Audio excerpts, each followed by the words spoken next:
Welcome to the Adventures with Grammy podcast. I am your host, Carolyn Berry. This podcast is for grandparents on the go with their grandchildren and for parents who want to ensure loving relationships across the generations. I welcome your input and your feedback on every episode of the podcast we produce. Please send me an email at carolyn@adventureswithgrammy.com or connect with me on Twitter and Instagram at Grammy Adventure.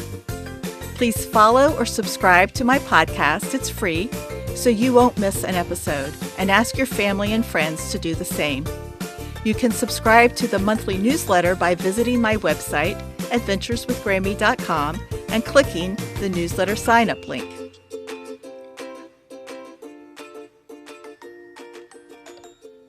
Rozanne Weissman is a renowned Washington, D.C.-based marketing communications executive who has won more than 60 national and international awards for her work with clients, including the Alliance to Save Energy and Discovery Inc., with its Animal Channel and its first feature film, The Leopard's Son.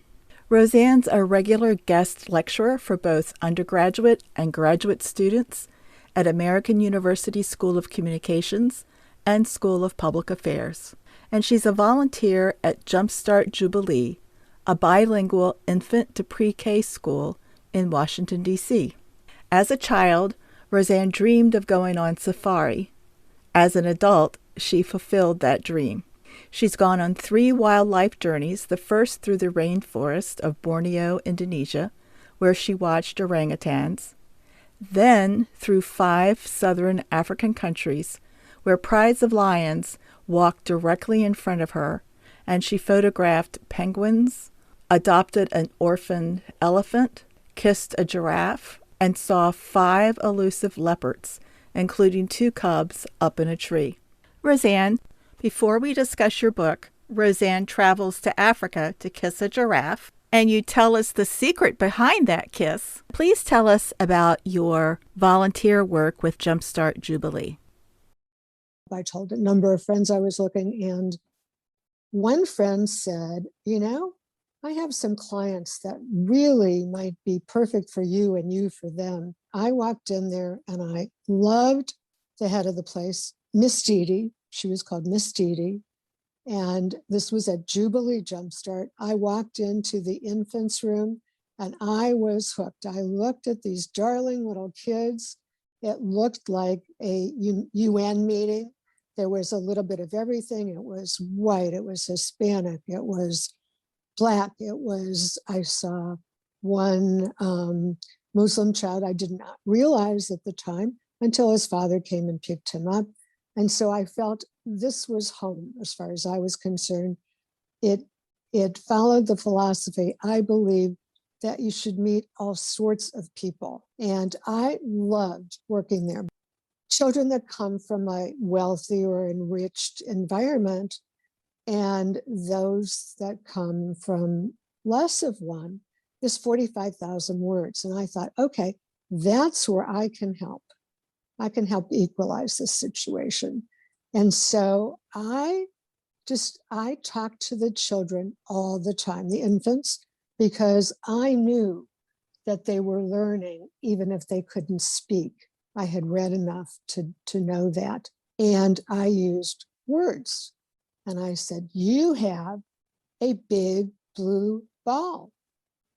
That is so large. That is enormous for you.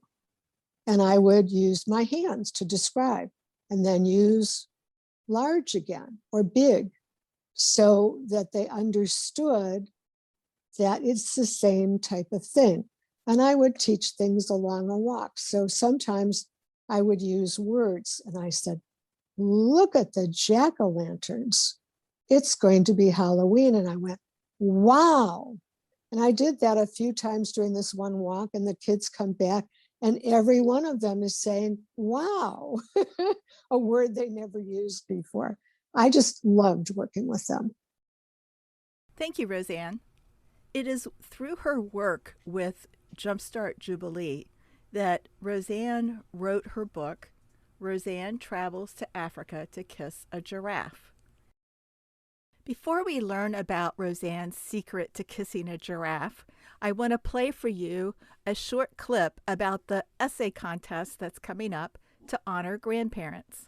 We are sponsoring an essay contest for children ages 5 to 16 to help them honor their grandparents.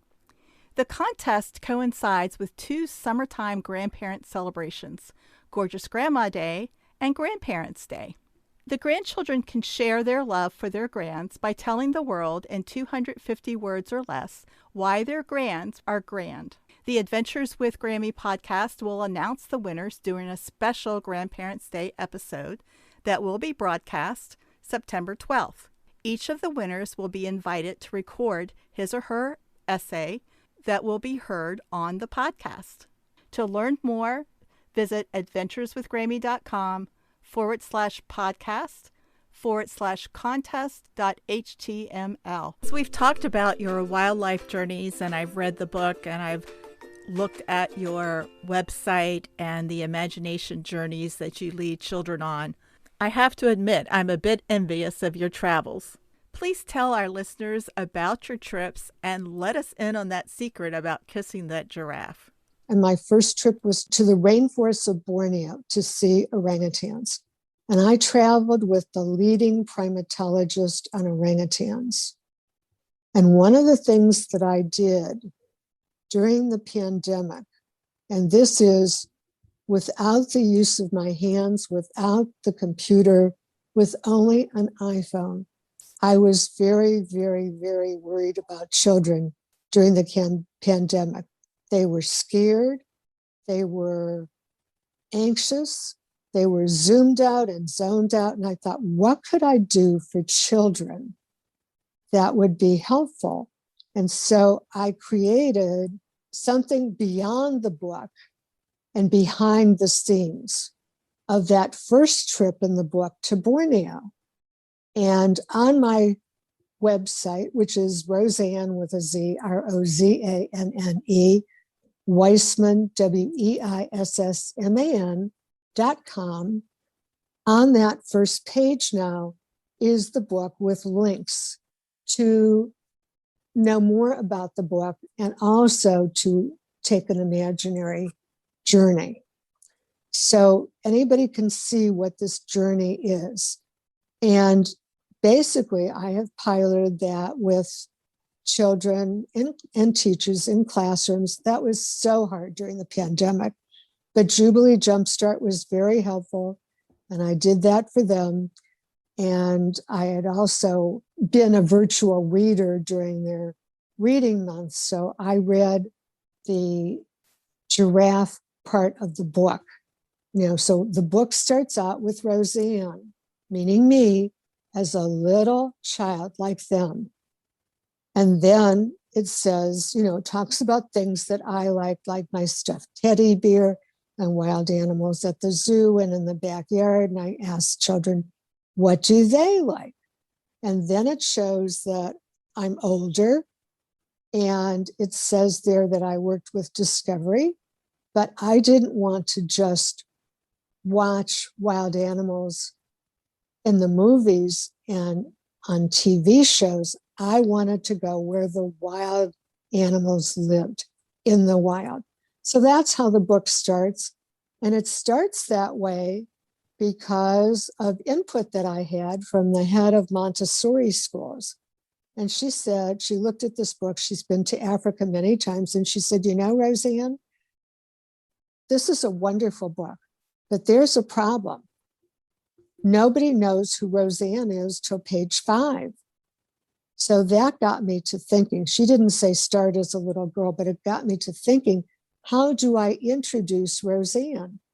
How do I introduce the fact that this is a real book with a real story, with real photos, that everything's done on my iPhone, etc.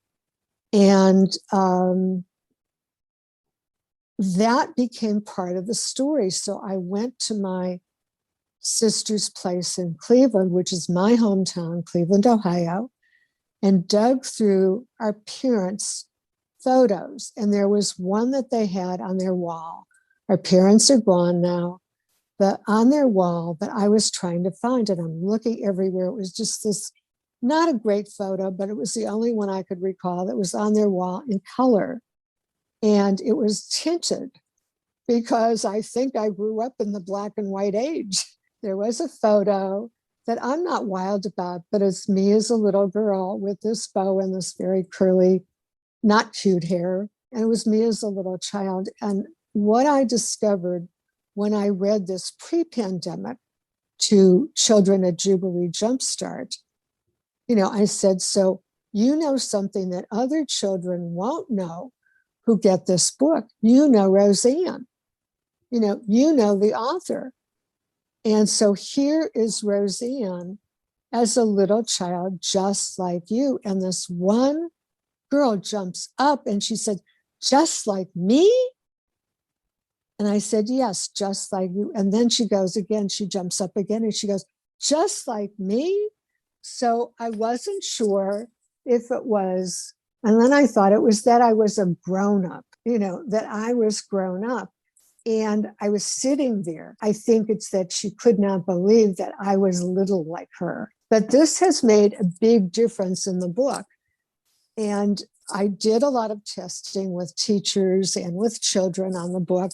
This was pre-pandemic. You could do those things. I would talk to children on a bus, etc. So this just, this was, I don't remember if it was version 2 or the last version of the book, but this edition really struck a nerve.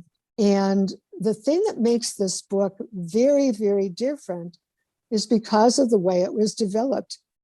The children were very excited about my trip to Africa. I talked to them about it before leaving, and I said, I am going to adopt a baby orphaned elephant and kiss a giraffe. They were so, so excited about this.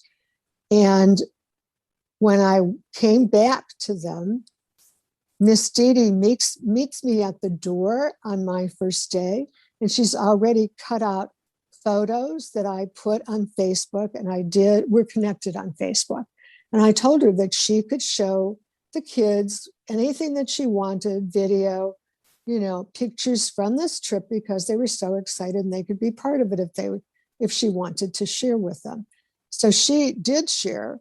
And not only did she share that, she shared with the kids that I was going to do a book for them before we ever talked. So she meets me at the door. She's got some of these photos from a Facebook article I did called The Wildlife Whisperer.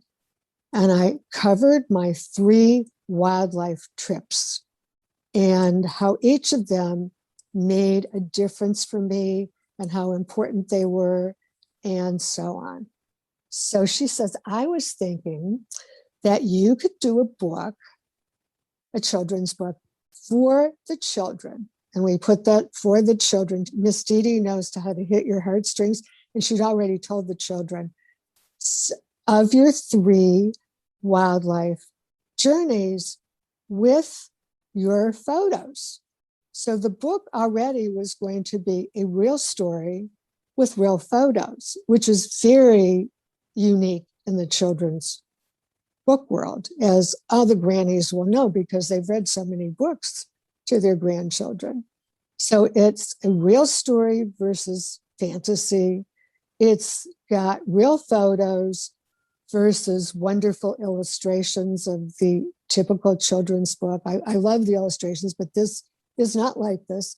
They're very authentic figures, meaning they're not the kind of thing you would get in a children's book from a National Geographic or a Discovery that might have used photos. Those would have been the most gorgeous photos you have ever seen of anything, National Geographic photos. These were photos I took on an iPhone, starting with the iPhone 5 I had going to Borneo, which you couldn't edit. They weren't great. And the photos in the book got better with the giraffe trip. When they approached me about doing a book, I thought, okay, how the heck am I going to do this with no computer, no voice recognition software, with a disability? But it was really important for me to do the book, to figure out how to do the book, because children were promised that I was going to do this. And I wouldn't want a promise broken. So I had to figure out how I could do this book. Let me backtrack to one thing with a little girl that made a difference. When I first stepped into the infants class, my first day, an infant picked me as her person. And I was her person for her whole 3 years there. And she picked me by spotting me. And she was on one side of the carpet and I was on the other side of the carpet. She could not crawl, she could not walk, but she could roll over. She rolled over and over and over and over till she got to me. I sat her up and I got this big gummy smile. And from then on, I was her person. She truly picked me as an infant. And we were together for her entire 3 years there at Jubilee Jumpstart. And I named her my book consultant when she was 2.5 years old, from 2.5 to 3.5 years old. This book did take a while. I did it all dictating on Siri on an iPhone and using the Simple Prints app that was never designed for books. And let's just say it took a long time to do and correct and so on. So I also created the only book with emojis, to my knowledge, because my iPhone, when I dictated words, it would have an emoji. If I wanted it, I could delete, but I kept the emojis and I tested it. So my book consultant, I'm not going to say her name, she needs privacy. My book consultant took this job very seriously. So 2.5 years old, she really couldn't talk. But I knew this child so well, I also knew if something didn't work for her. So at the beginning of the book, it says that I love mammals. You know, I asked her if she knew what a mammal was. She nodded her head no. And I said, so here's a picture, you know, I put in, and it was of a zebra, a baby zebra and the mommy. And she's turning her head every which way. And I said, you know, I think you cannot tell the baby zebra from the mommy zebra. And she nods yes. So just from that head movement, I knew that this was an artsy picture that I loved that was inappropriate for kids because they needed something where they could tell the difference. I said, let's try some different animals. You tell me the one you like. Well, she liked the mommy elephant and the baby elephant, because you're talking about a great big mother elephant and a little baby with the big ears in the grasses. So you could tell one is huge, one is tiny. And I decided to crop the picture, just leaving the mother's rear end and the little baby. It just worked. So she was a help from before she could talk. And when I explained to her that her older sister was an intern to Miss Dee Dee, but that she had a bigger title, I said, interns are usually younger. I said, but you have a much bigger title. You are my book consultant, and adults are often book consultants. That's a very big job. And she goes, oh, just like that. And I think a great deal, Carolyn, of my desire to do this book was this child and the other children who started out with her as infants, who were in that particular class. Some of them started as infants, some of them came later, but some of these children knew me from when they were babies. And when they graduated into the older class, where they would turn 3 during that time frame, there was such a big change because they could talk. They ran to the door, they hugged me, and they showed me, they remembered the boo-boo thing that I used that they didn't understand. They showed me every single tiny boo-boo that they have, even the ones you couldn't see. They ran to the door and showed me every boo-boo. So things do make an impression. And I guess I want to tell you something else that was so meaningful to me.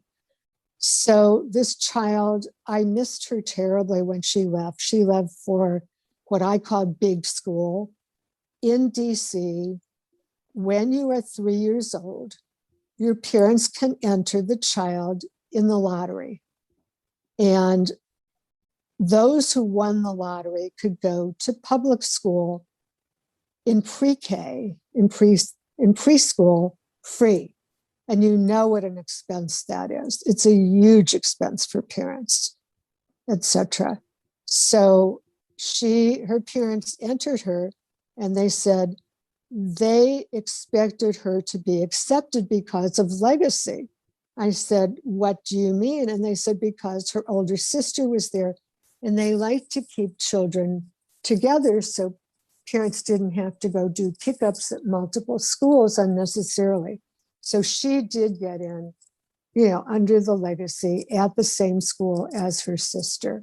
So she was gone. I didn't see her. I missed her terribly. I saw her like once after she started. And I also was invited to her 4th birthday party, which was the last time I saw her in February of 2020, right before the pandemic. And this child, the impact was monumental. So her father had told me that she forgot all about her last year at Jubilee Jumpstart. And I thought that meant she forgot about me. And I felt sad about that. And we're in a pandemic at this point. I had last seen her at her birthday, and the pandemic is going on. And I saw her only once on FaceTime. And mostly her feet were up in the air. I couldn't see her. And I got a video from her father of his child. And you could have blown me away, because she started talking about something that happened when she was 2 years old. And when I was there for her, and she remembered that. And I thought, boy, she can't remember back to some of the things that happened at 3.5, but she remembered something that happened at 2 that involved me. And then she said, and this just captured my heart. I was sobbing at this point because I was feeling so lonely and missing my family. I had been through solo quarantine with disabilities. It was very difficult. And when she said the next things to me, she said to me, Rozanne, you have been my best friend since before I remember. And I love you since before I remember. And that meant that she remembered me. She also remembered seeing pictures of her as an infant with me, because the place put a picture of the 2 of us, from that first day, and another one when she was 3.5, sitting on my lap with the book. So she had seen that. So she knew it was her, whether, of course, she wouldn't remember. I mean, she was 5 or 6 months old. She wouldn't remember. And that's what I think she meant from before I remember, because she knew that I was with her since she was a baby. And that had a great impact on the rest of my solo disabled confinement. That is quite a powerful story. You mentioned your trip to Borneo, Indonesia. Where else did you go? Where in Africa were you? I went to Southern Africa, 5 countries in Southern Africa. Let me just say, I think the kids love this book because they love the animal photos. The children love animals, whether it's dogs or cats. There are children now who do not remember, who have not been to the zoo. We hadn't had an open zoo. I met a child, 18 months old, who came over with her parents to get an inscribed book. At 18 months old, she had never been to a zoo. She has no memories. She has never seen these animals, from a zoo. So I went to Southern Africa specifically to see lots of elephants. And I also went with the intention, not only seeing the big five, I assumed I would, but I wanted to see leopards because my RozanneWeissman.com website is leopard prints with leopard paw prints, with leopard paw prints used as bullets. So my whole website has a leopard theme. Even though I was in marketing communications, even though that had nothing to do with it, I decided I needed a distinctive website. And this was reminiscent to me of what I worked on for Discovery, of animal paw prints for animal tracks leading the way to different learning. And I was enamored with leopards. So Leopards was a feature film, The Leopard Sun. And I was enamored with leopards. And I decided, why be typical? I'm standing out from the rest in terms of what I do. And I just simply decided that my marketing communications website would be leopards and I would have a little fun with it. You wear leopard clothing too. I do. I do wear leopard clothing. And in this show I did called the Roundtable Talk Show, hosted by Sharitha Hardy, and it's on FaceTime Live. So I have a YouTube channel also. And I was just working on some video on Friday. It's not up on my YouTube channel, but I'm wearing what I call the full leopard. So I have leopard tights, a leopard scarf, a jacket with some leopard down it, and a visor that is actually cheetah, but people think it's leopard. So I pointed out on the program, I held up my leg and I said, I'm in full leopard now. But when I go into classrooms and do the giraffe journey, which is the last of the journeys, I have giraffe ears that a friend gave me. And what I had to do during the pandemic when I couldn't be out there, I couldn't sell books, I had a broader purpose, and I knew what that purpose is. And you can ask about it after this, but I needed stuff around me involving my book when I couldn't sell, when nobody knew who I was, because my book debut, it went on Amazon in October 2019, later October. My book debut and book signing was just in November. And what happened this is November 2019. Well, what happens after that? Less than 6 months, we're in a pandemic. I could not be out and about. I would show it to people, and grandparents in particular. Grandparents have loved this book. And one of the things they've done is on FaceTime, if they're in different cities, they get one for the child, one to them, read it to the children. This is their bonding time together. And after that, when everything is okay and we could get together again, we're going to do something. Maybe we'll go to a wildlife park. Maybe we'll go to the zoo together. Maybe we'll do this. Maybe we'll do that. But there's always something that you can play off of for future. And even during the pandemic, it's what's outside your window. What about those cute little squirrels running up and down the tree branches? Let's see what we have in our neighborhood. Let's look closely. Now it's cicadas. So where was your third trip with the giraffes? Okay, well, finishing up this leopard one, I am the only one on the whole trip that saw 5 elusive leopards. You have to realize how unique that is. Most people go to Africa, never see a leopard. So the spotter and the driver were trying to dissuade me. And I said, you don't understand. I'm wearing a leopard scarf of my friends. I'm wearing other leopard stuff, unmentionables, etc. I'm covered in leopard, and we are going to see leopards today. So they Carolyn obviously did not know who was in the car with them. And the thing was, the reason I was the only one, this was a Smithsonian trip. The reason I was the only one is because you go in different cars with different drivers and spotters. You don't necessarily go in the same car. So there's an early morning, you go and look at wildlife. There's a later afternoon. So 2 separate times during the day. So my first day was beyond belief. My first day, a leopard crossed our path as soon as we went into the park.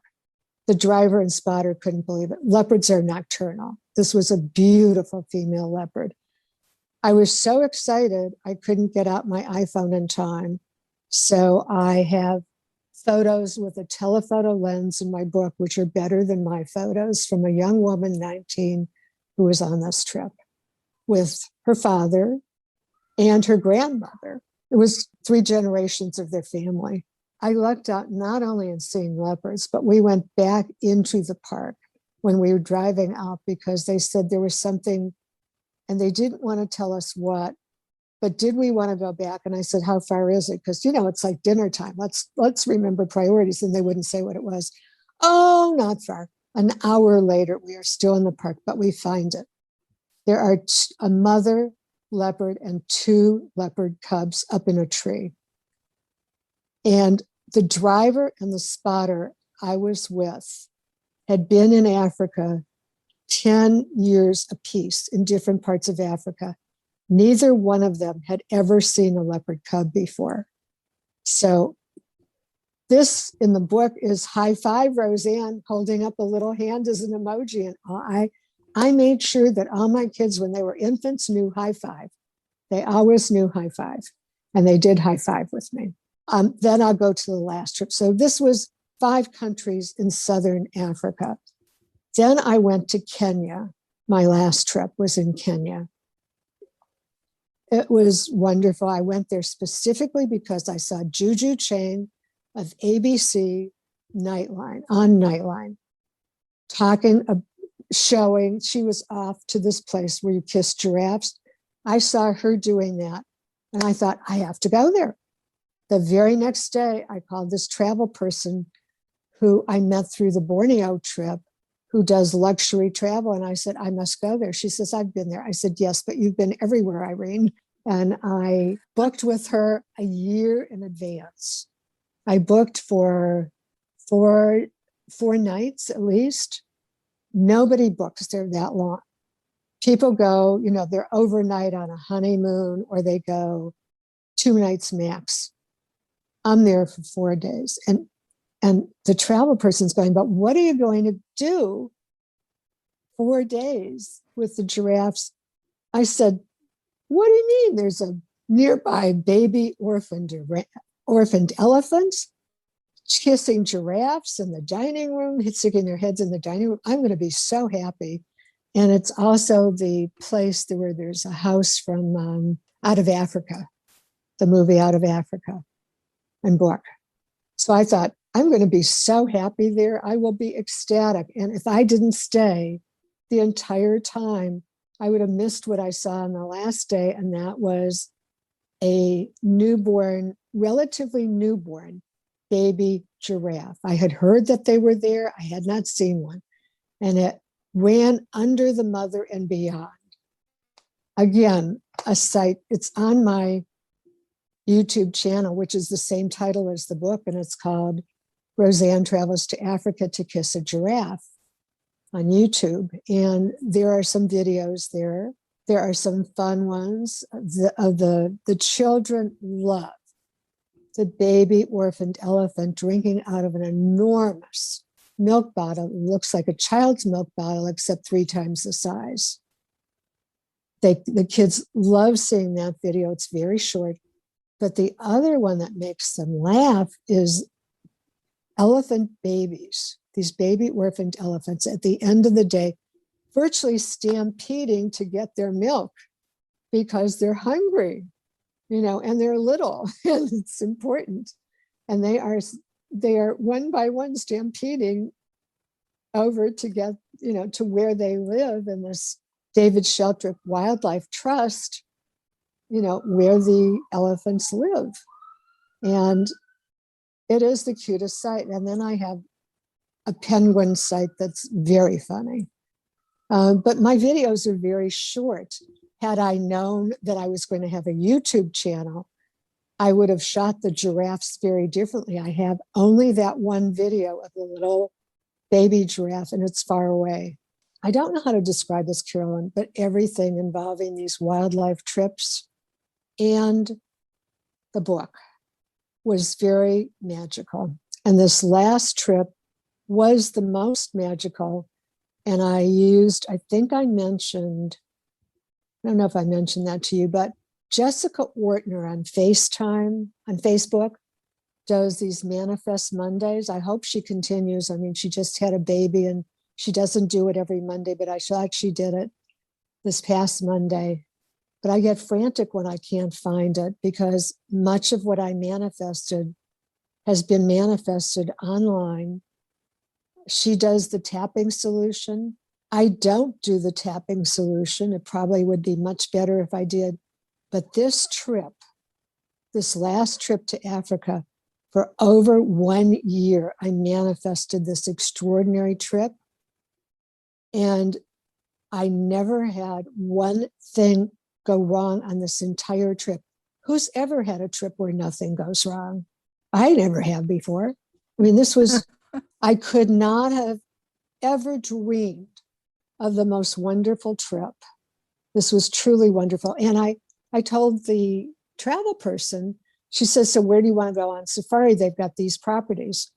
And I said, well, I don't know how I could top my last safari with, 5 leopards. So, I mean, everything would go downhill from there. She says, Rozanne, everybody goes on safari here. And then this place, Giraffe Manor, became so popular.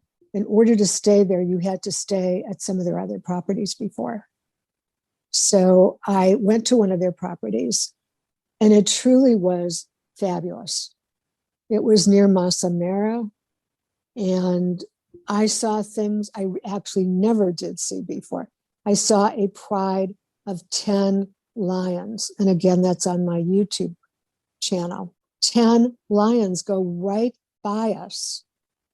I mean, it was, first of all, it's magnificent to see 10. I mean, I don't think it would be as magnificent seeing 5, but 10 lions in a pride just walking by us without a thought in the world because they knew they were bigger than us.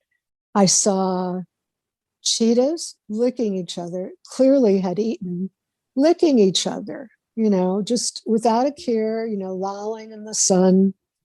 I saw many, many baby wild elephants hidden in the grass. The grass was so tall from the rainy season that you could barely see the ears.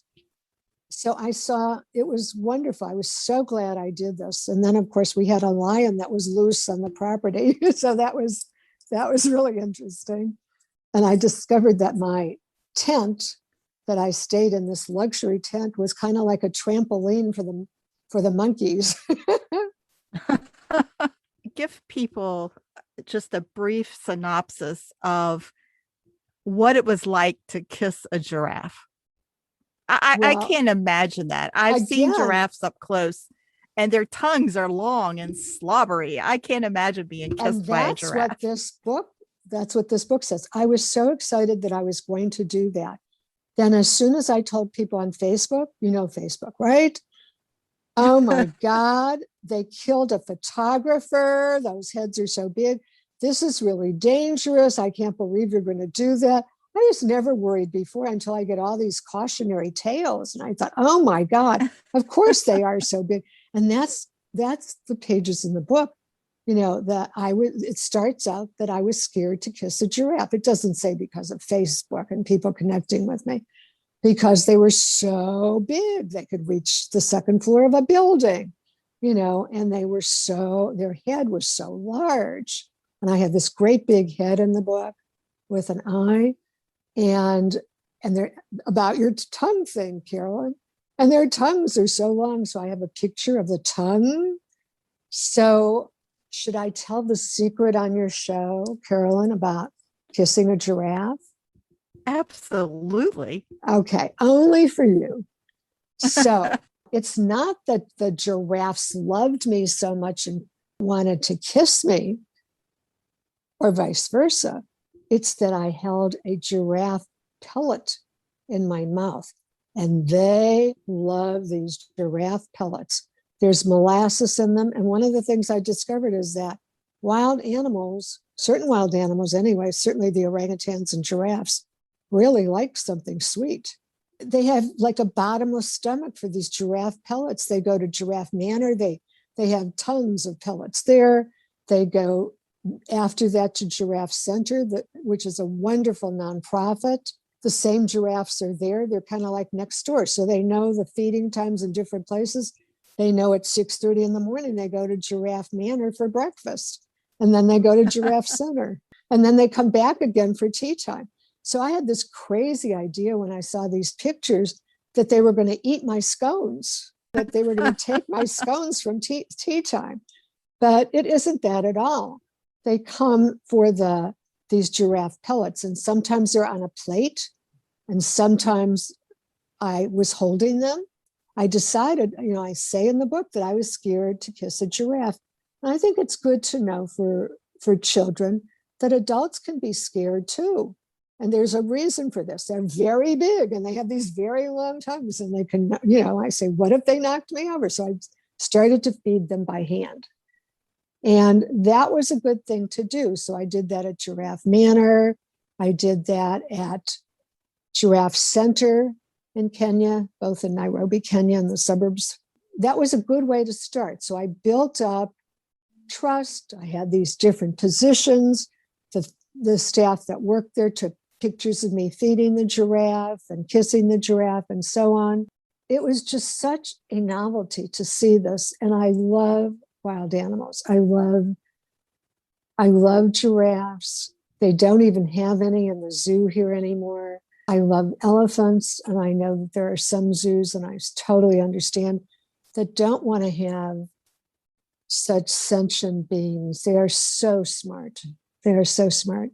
And that's what I saw with an orangutan in the first place when I was close to orangutans in the Smithsonian National Zoo.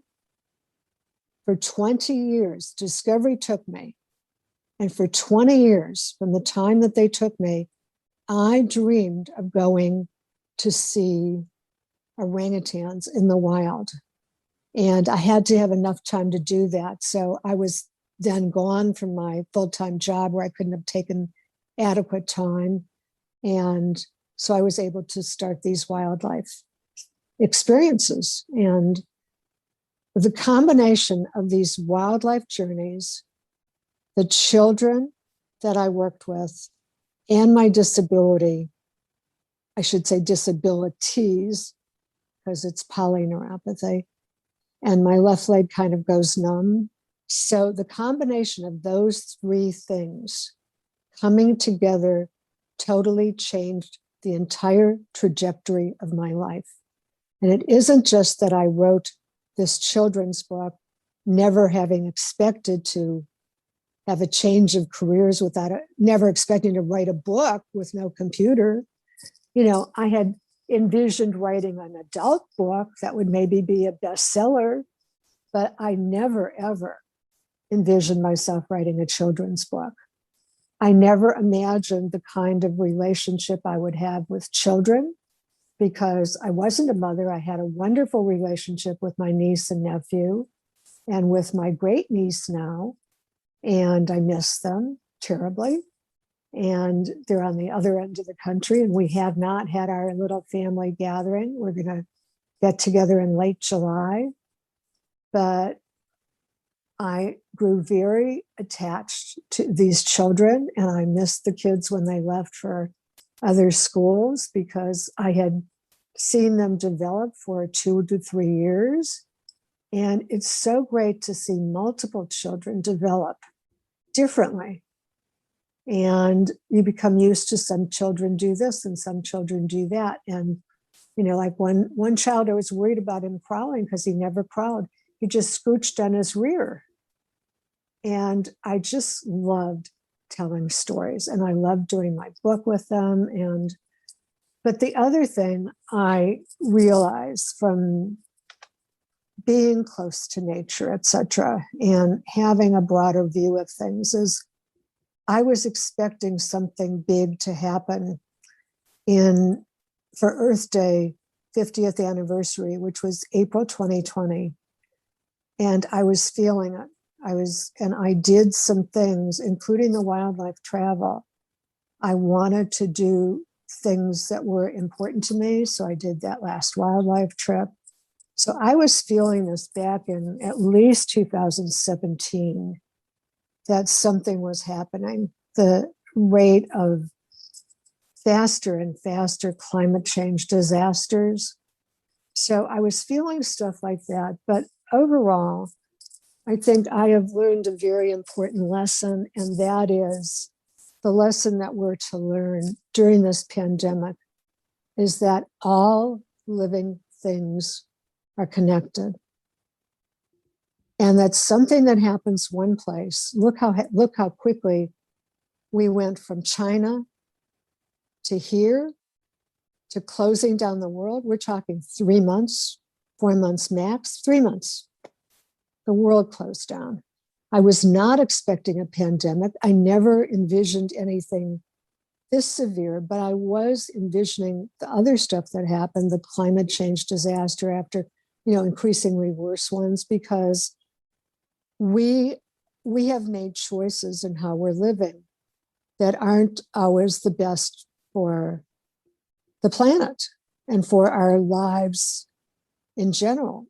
And I think we saw some things during the pandemic, and that was a return of people to nature, finding peace in nature, just watching a brook, watching nature, just finding a moment of peace where you could get away from it all.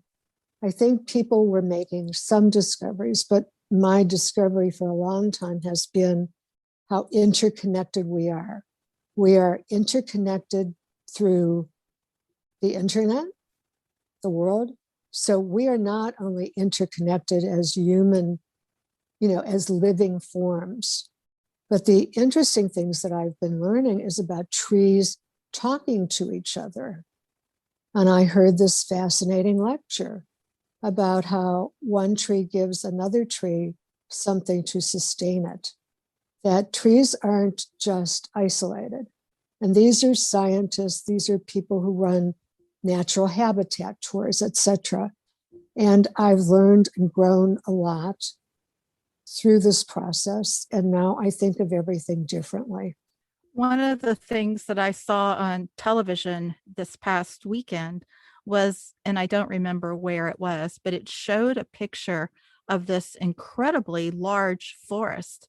And the interesting thing about it is that it is one tree, it's one root system, but many, many different trees have actually sprung up from this one root system. And it really is quite an illustration of what you just said, is that we are all interconnected, even if we don't realize it or even if we don't accept it. What happened in China, and the research is coming out that it was a natural evolution, that it wasn't human error, did impact all of us, the entire world, in monumental ways. And I love that message. I love what you've just said. And I think if each of us reflected on it, we would admit that we are interconnected, and we have to accept personal responsibility for what happens across this earth. Well, we can even see that there is proof for this. So last year with the horrible fires, the smoke came over to the east. I'm on the opposite end of the country. I could feel it here. Things don't happen just in one place. We cannot cut down the rainforests without affecting weather. The rainforests are kind of like the lungs of the planet. The reason they're important, and more important than getting cheap palm oil for snack food, is because they are the lungs of the world, because it allows the earth to exist as, whether you have a belief, as God made it. And we were given this earth. And I'm not going to get biblical, but part of our job is also to protect the earth for the grandchildren and the great-grandchildren and the great-great-grandchildren. We want them to be able to breathe clean air, to drink water that is drinkable. We want them to be able to see these wild animals, and we are losing species. And the horrifying thing to me was that if we keep going on this path, children of the future will not be, or even children today, will not be seeing an orangutan, will not be seeing a gorgeous giraffe, will not be seeing some of these other things that we took for granted. Now, I'm not wild about zoos, but they do a wonderful thing involving species, keeping the species going. There are programs at the various zoos. So we can see it as animals locked up, or we could see it as a way to show people what's important. And these truly are magnificent creatures.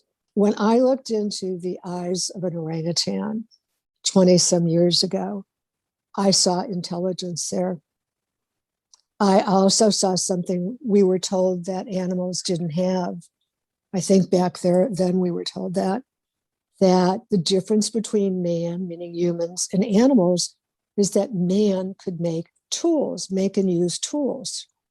But I saw 20 some years ago at the Smithsonian National Zoo that orangutans could make tools. When you think of a tool as doing something you couldn't do otherwise. I saw orangutans standing in a line waiting to get into think tank. And there was one orangutan I was looking at who carried in a branch, with the leaves and branches coming off all over that. And then she takes her large hand down the branches, got rid of the leaves, etc. So she had a long branch. So the goal of these orangutans was to eat Fruit Loop, where they like Fruit Loops. Again, I told you, I found out that they like sweet things. In order to get the Fruit Loops, their hand could not fit under the glass to get the Fruit Loops. So it meant they had to have something that could get the Fruit Loops. So the orangutans they try to get the Fruit Loops. You could tell some of them did not learn, but this very smart orangutan, she uses that branch, goes under that glass pane and gets the Fruit Loops to her and eats them. So she gets what she wants. And I thought, that's the use of tools if I've ever seen the use of tools. A tool is to help you get done what you want to get done. There are a lot of situations since then that have been documented.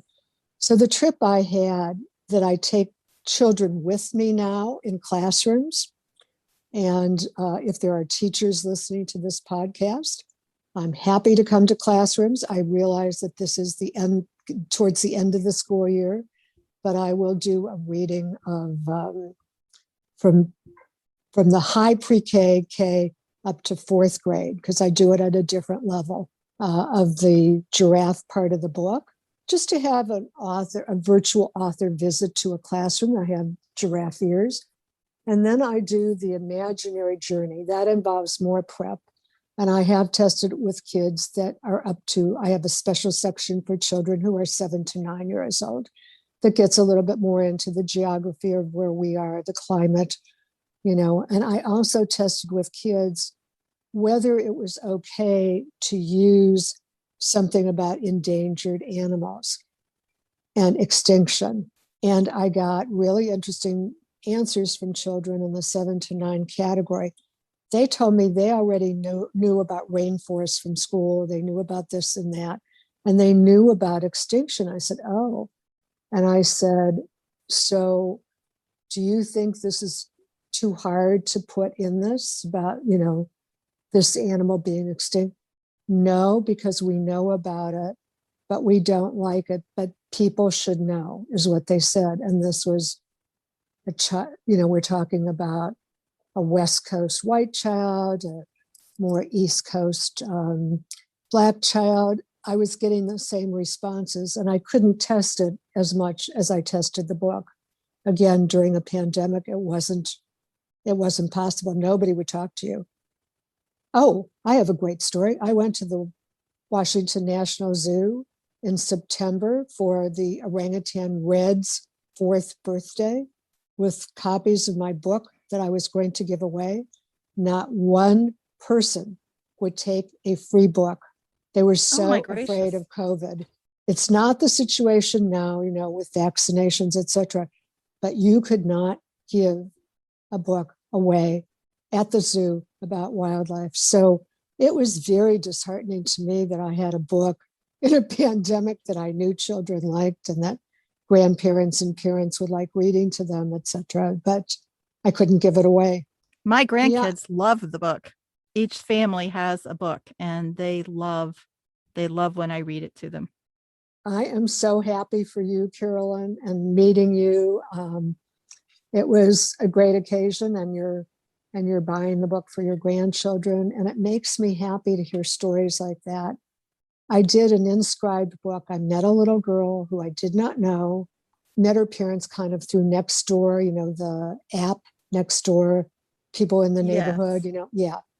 So there was this delightful story. I don't want to go into detail. And I said, I realize it will not take the place of her lost Stuffy, but could I give your child a book for you to read, and I will inscribe it? And they said, well, once it was returned, they would just buy the book. And I said, this story was so heartening. Please let me give the book inscribed to you. And so I met the little girl. They told her before that she was going to meet the author of this book. And the book was inscribed from her parents. And it's an inscription I do, who love you so much and who know the author who kissed a giraffe. And I can only tell you that goes over really, really well with children, right, to know that they have a Grammy like you who knows the author. And you can share the interview with them. You could say, and I interviewed her for my podcast. Yes, that's fun.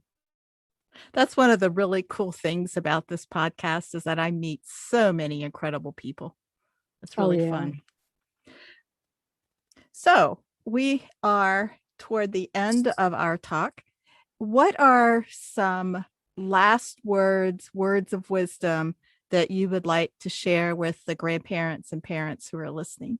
Well, number one is obviously buy the book, use it with your grandchildren, etc. But build off that book to think about places you'd like to go together.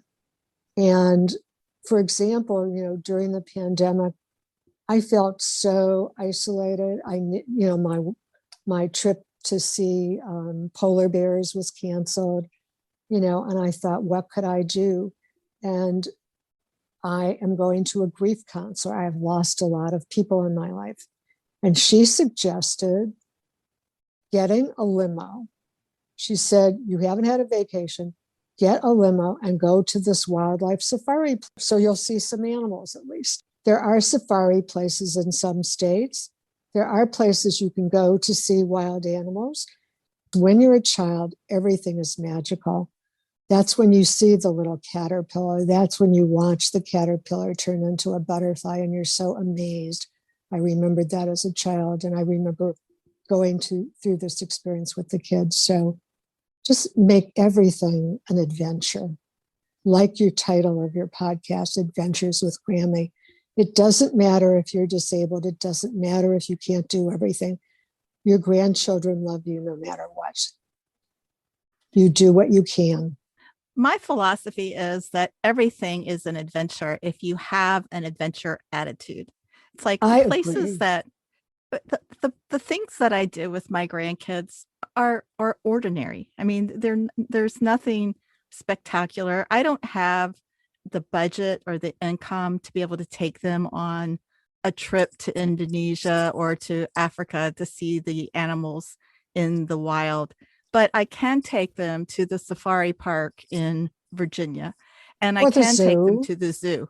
Yeah, I can take them those places. And so I buy memberships and we go there. You know, we recently went to the NASA museum in Newport News.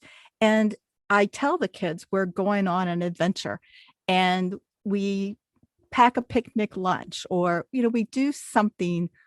We just do something, but it's the idea that it is an adventure.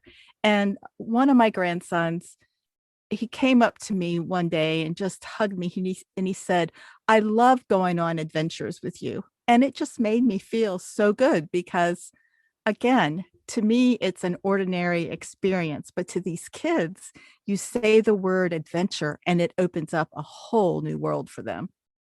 And that's why the title of your podcast is so great, too. I hope you have enjoyed today's episode of the Adventures with Grammy podcast. You will find the links to our guests and the topics we discussed in this episode's show notes. If you would like to be a guest, or if you know someone who would be an awesome guest, please connect with me at Carolyn@adventureswithgrammy.com.